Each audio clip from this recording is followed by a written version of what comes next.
Okay, so today we're going to be working in the second square of our paper. The first square was a PA, or pre-assessment. That was before I taught you to do anything, and you drew the pear however you could draw the pear with whatever knowledge you already had before the actual lesson.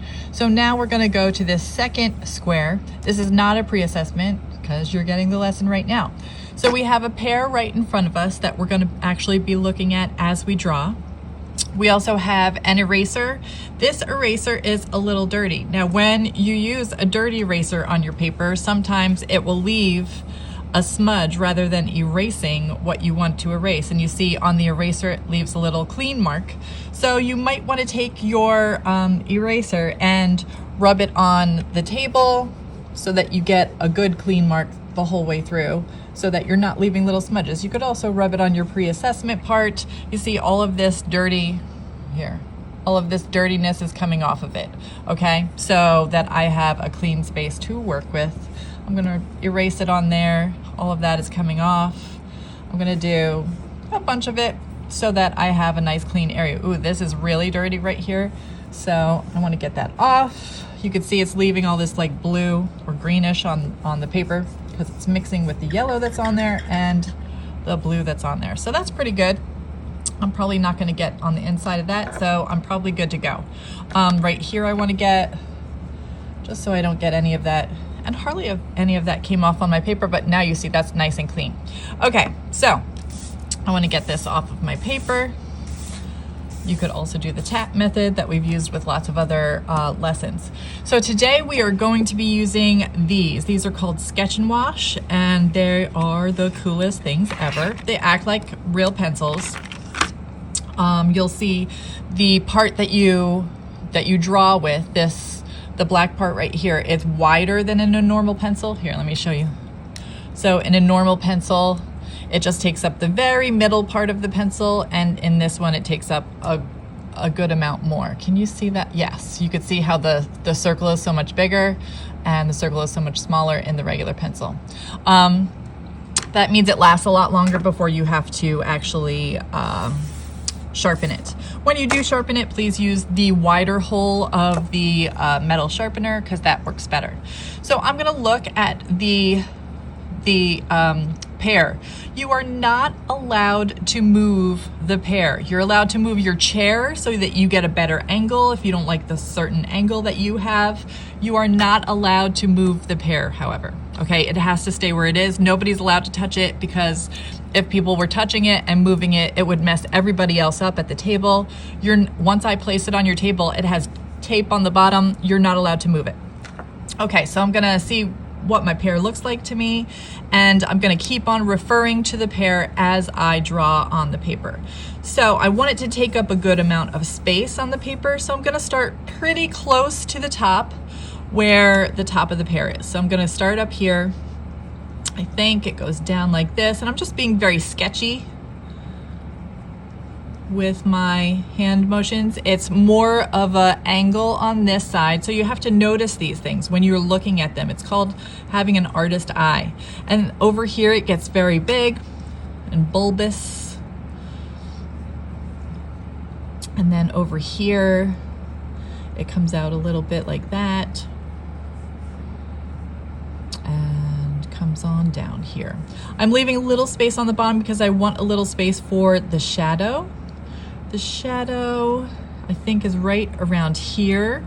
So that's where I want to draw it. I want to draw maybe starting right here, comes out a bit and tucks back under over here.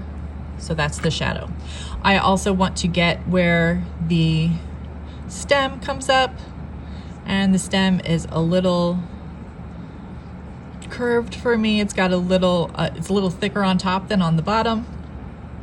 And then it has this curvature that it goes into.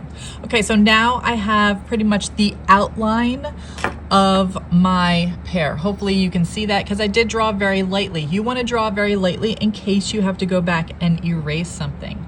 So now I want to go back, and if I like what I already drew, maybe I'm going to do it a little bit harder,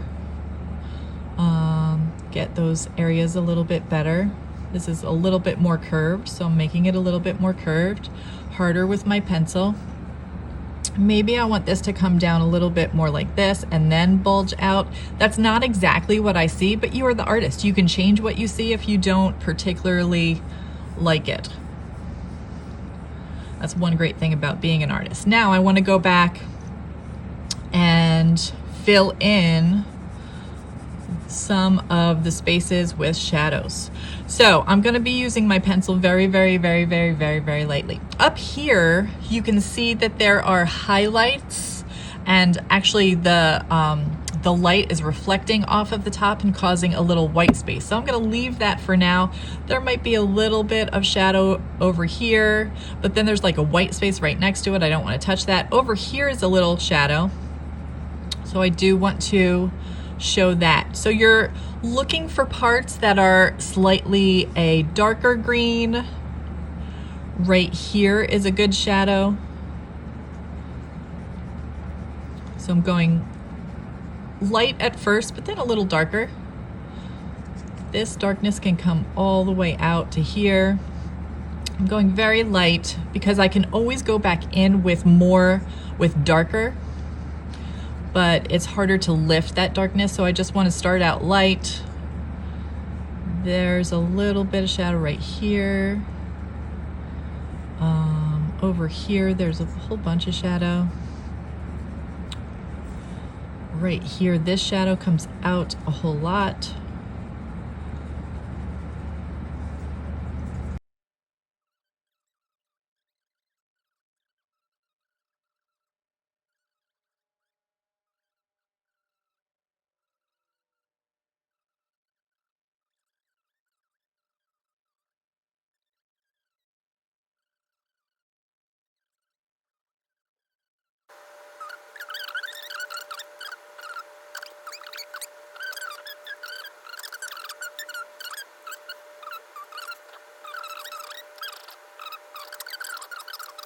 Okay, so I have a watercolor brush, just a regular watercolor brush, nothing to write home about. I have a little tray of water.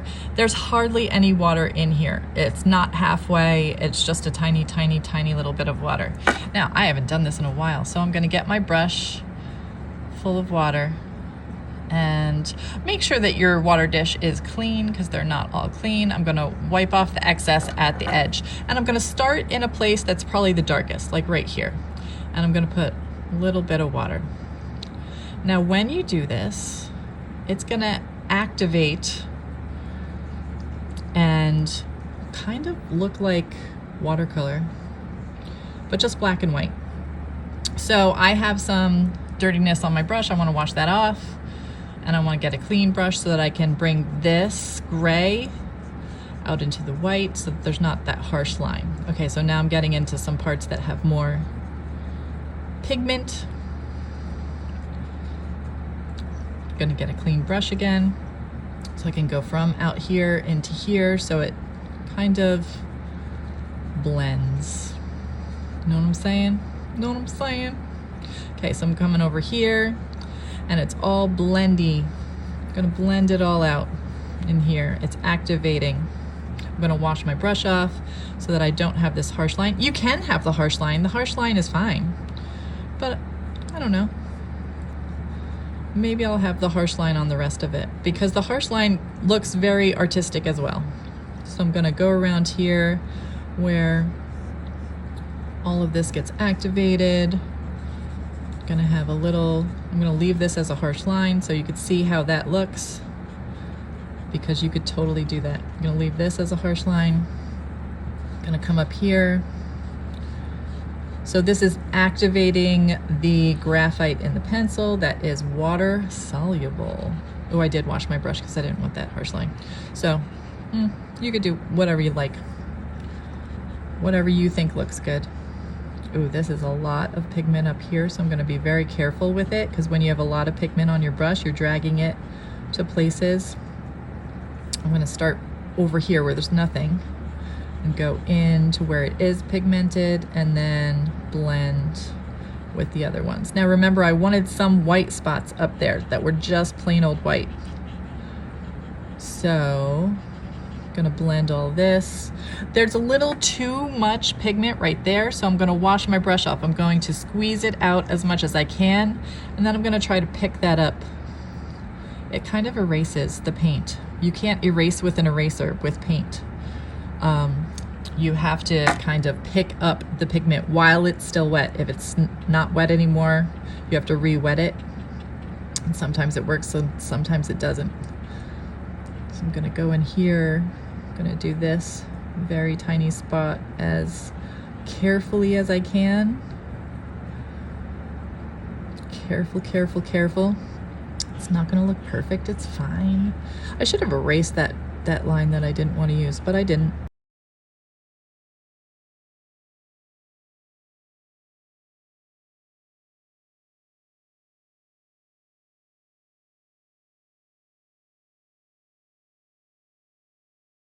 You are the artist. So here we are. I think that is a done pear. Done, done, donezo. I have pigment on my brush, so I want to blend it with this highly pigmented area. Sometimes your paper is gonna, especially if your paper is very wet, your paper is gonna bubble up a little bit. So just be careful of that. Just be aware that that is happening.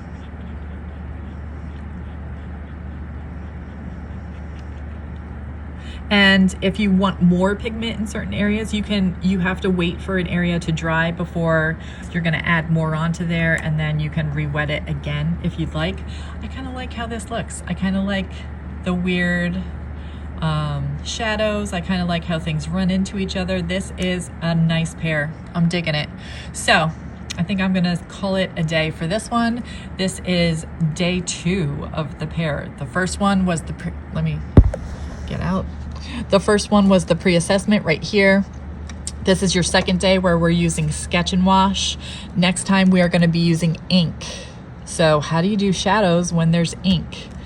Hopefully you remember from, I think in 4th grade we did the OCD project with the faces so that you could do certain areas darker, certain areas lighter, but we're going to work further on that using our pears as an example. Okay, so good luck, have fun, awesome. Okay, for the next square right here, this is the 3rd week, we are doing ink. So you are going to get a ultra fine tip Sharpie. If your Sharpie's tip is a little wonky or it doesn't have ink in it, please bring it to me within the first 2 or 3 minutes of the class, because that is the only time that I will exchange it. If you have bashed your Sharpie into oblivion and you messed up the tip, then I will be giving you a pen. So a big pen. It's not a big deal. It just means like you have to use a regular pen. That's all. I think it's more fun to work with Sharpie. If you would just want to start out with a big pen, you can start out with a big pen, totally up to you. But if you do destroy one of my awesome Sharpies, then I'm just going to give you a big pen so that they're pretty indestructible. But these are more versatile to work with. It's I think it's easier. Some people might think that the big pen is easier, so it's totally up to you. But so now we're still looking at the pear. Remember, you are not touching the pear. You are not moving the pear. I am putting it on your table wherever I think I want to put it on your table. It has tape on the bottom. Do not move it. You can move your chair. You can ask if you can encroach your paper into somebody else's space, and so that you have a better angle, an angle that you like on the pear. But you cannot move the pear because that messes everybody up who has already begun their project.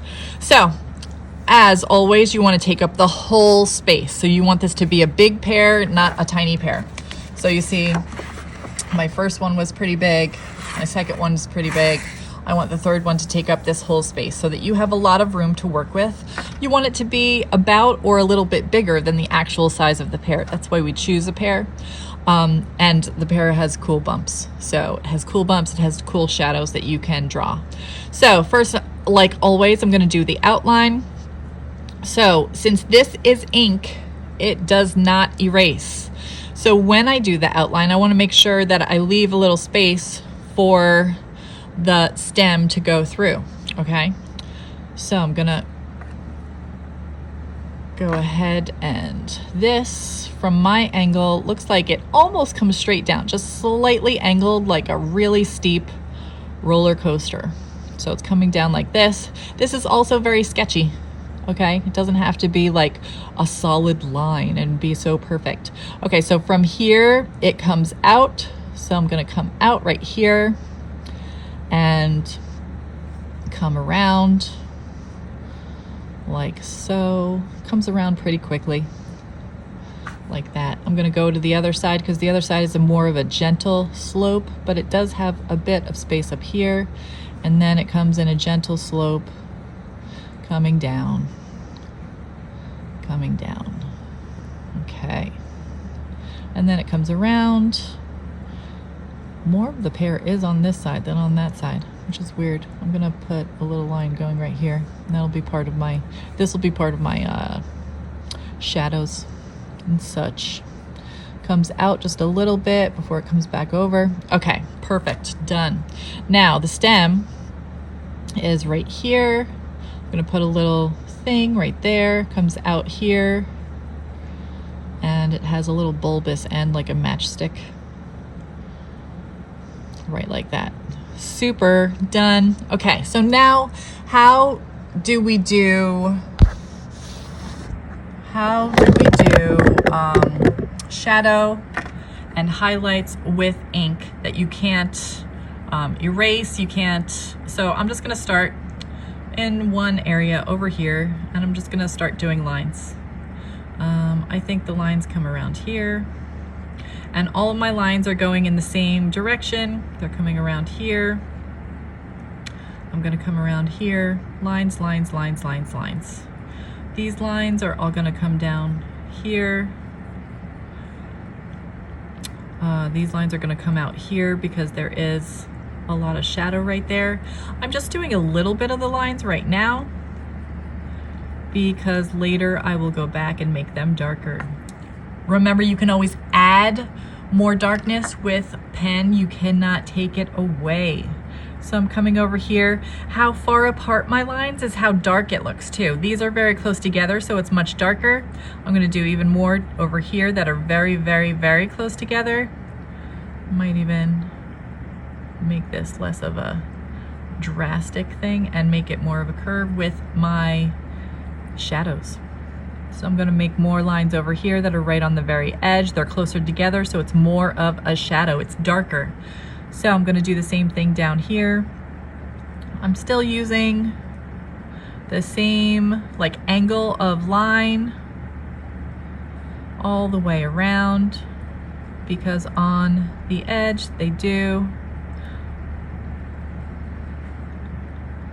look pretty dark, okay? Right here is pretty dark. And here I'm doing less of a line because it's more just right on the edge right there. Over here there's a little bit of a highlight, so I do want to leave that out. I'm gonna bring this a little bit out. This I'm gonna do a little darker right up here because it is a little darker. Okay, up here there is a shadow right here I'm gonna do.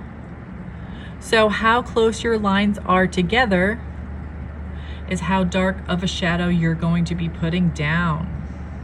So now I'm gonna come into the pear a little bit. I'm gonna, let's see, right here is pretty dark. I'm gonna go over that. Maybe I'm gonna even cross hatch it. So cross hatch, that means you're going the opposite direction to make it look a little darker. The opposite direction to make it look a little darker. I have some shadows in here, but they're not like crazy shadows. So I'm gonna have some shadows over here that are pretty far apart. I wanna cross hatch everything though. So they're far apart, so it's less of a shadow than over here, which is pretty close together. Over here, there's more shadows right here, so I'm gonna extend these a little bit, cross hatch them. I'm gonna extend these shadows a little bit. I'm gonna cross hatch them. So hatching and cross hatching right here. There is a weird I don't know, a shadow right here that I see. Whatever you see, draw it. This shadow is a little more pronounced, so I'm gonna go back in, cross hatch it, a little closer together than out in there.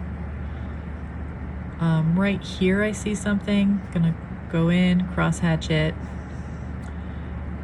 Right here, I'm gonna just extend this a little bit because I do see more shadows. Cross hatching. And maybe I'm gonna have some in the middle that don't even get cross hatched because I don't want them to be as dark. Okay, what about over here? Oh, I have a lot over there. I'm just gonna have a little bit of hatching right here. A little bit of hatching right here because it looks weird to me.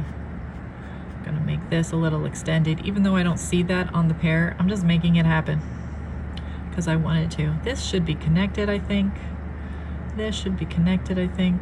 Little cross hatching in different places. Love it. Let's see, what else? I think that's pretty good. I think I could use a little bit darker over here. And cross hatches can be on top of cross hatches, that's fine. It makes it darker, it makes them look closer together. That's absolutely okay. Let me see. I think that's pretty good. Maybe I wanna just make a few that blend it, sort of like the ombre effect, but just with ink. Maybe like that. That's pretty good. I think I like that. I might cross hatch a little bit up here. But I like that. I think that's done. Oh, I have to do the shadow. Always have to do the shadow, and I do see a little bit of a shadow right there. So I'm gonna do the shadow pretty close together.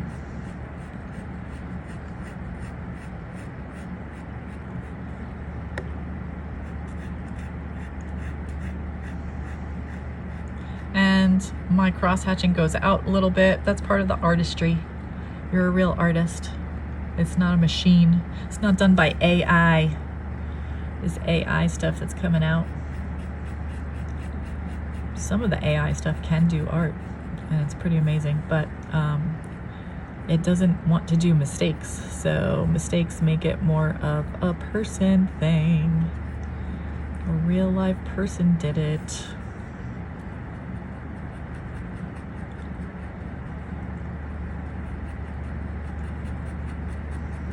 Okay, I think that is pretty done. I'm gonna have a couple of little cross hatches here. Not cross hatches, just hatches. Yeah, I'm gonna have it over here. Maybe have a little bit come down. Okay, I think that's good. All right, I'm done. On to next week.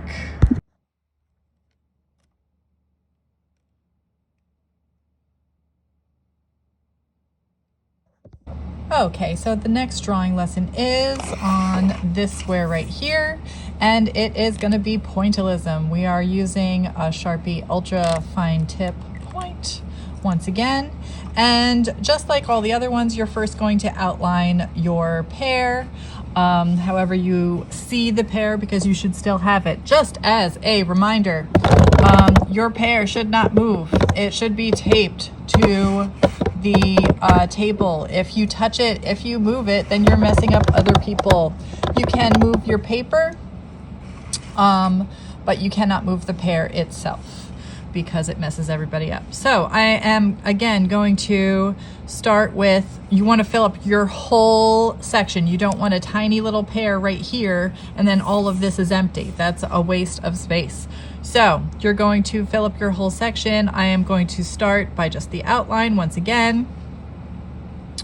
Outline, outline, outline. Okay, this gets a lot bigger down here, comes around, and comes down there, over here, comes down. And I'm I'm leaving a little space for my the stem to come up out of, and this is a little thicker over here, so I'm going to make it a little thicker. It comes down more gently over here and meets up with that. Okay, outline of the pear, and then I have to see, let me move this down a little. I have to see where the shadow is. So shadow is right, now this time, instead of actually drawing the line for the shadow, I'm going to draw dots because we are going to be working with pointillism. Pointillism is how we are sketching our pear today. So little dots. All right, so for the stem, I'm also going to do little dots that come down. So it's a bulbous top and then it comes down like that. All right, and I'm going to do some more little dots over here so that it's almost like a line. So you're doing the shadowed area just with little dots. This is actually, for me, the most fun part of the drawing exercise because of all the little dots. You can just zone out and go to another place while you're just making little dots, all over the place. And some of my dots are outside. That's fine. That's part of the artistry. It's part of being an artist.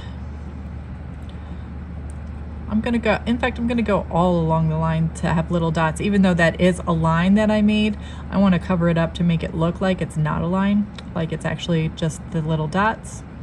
If you want to start out just by having little dots, you can do that. If you have to use a pen instead of this ultra fine tip Sharpie, it is a lot harder, just to let you know.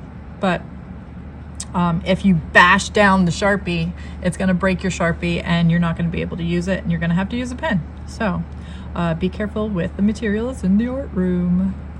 I think I've said that a couple times. I don't know. What do you think? Okay, so I'm coming back up here. I'm doing a little bit more of the shadow that I see. Obviously, if your dots are far apart, it's less of a shadow. And if your dots are really close together, it's more of a shadow.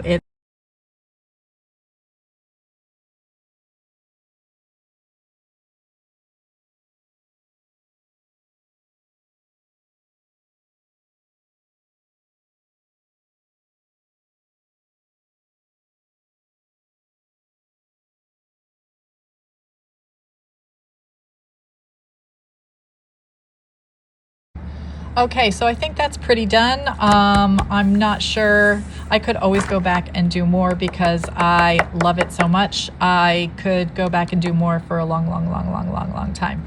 So this probably is not going to take just one day if you do it correctly. It's probably going to take more than one day. So next week I am going to lay out watercolors. So you can use everything that you've learned so far. You probably want to start in pencil with your pear design, and then you can use watercolors to do anything you want to it. The only thing I'm going to say is that it cannot be the actual color that the pear is. So it cannot be green. You can do anything with all the other colors. You cannot use green for the pear because it has to be your artistic interpretation of the pear. It doesn't even have to look like a pear. It could be a pear person. Could be like one of those cutesy little pear stuffies that you get. Like you get all sorts of different, like a cake or a cupcake or whatever that has a little smiley face on it. You could do a pear in any style that you want to do it, using a pencil first and then watercolor paints. So I'm not even going to demonstrate for that one. You're just gonna get to it and experiment. So these are small little artworks. So I probably will be taking some of them, very few, like maybe not even anybody from your class. Who knows? Maybe I'll take 3 from your class. Who knows?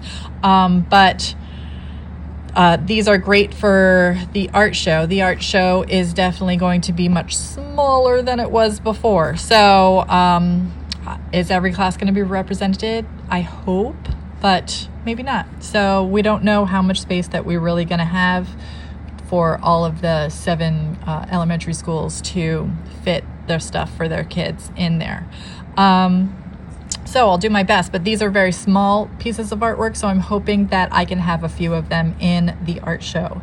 So do your best, and that's pretty much it. Have fun.